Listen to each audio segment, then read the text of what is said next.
Bonsoir à tous et merci de nous rejoindre pour le 18h30. Ce soir, nous sommes à Mâcon, en Saône-et-Loire, pour parler d'une tradition gastronomique bien française. Vous le savez, dimanche prochain, ce sera l'Épiphanie, le jour de la galette des rois. Chaque année, la ville de Mâcon organise d'ailleurs le concours des ronds. Mais avant de rencontrer le tenant du titre, je vous propose de faire un bond de presque 50 ans en arrière, quand des artisans bourguignons dévoilaient leurs recettes. Regardez, c'était en 1974. C'est un petit secret à l'attention des ménagères. On connaît mal les origines de la galette des rois. Cette coutume, c'est régional, c'est tout de sexe qui domine. En Bourgogne. Bonsoir Benoît Potier. Bonsoir Sébastien. Une réaction au reportage que l'on vient de voir? Oui, c'est assez étonnant. C'est l'époque moderne. La recette, elle a changé depuis ou pas du tout? Non.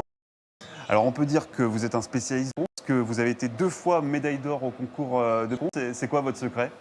Bah, surtout s'appliquer dans les fermes, dans les endroits locaux. On dit souvent que la galette des rois, c'est compliqué. Oui, c'est vraiment important. Du concours.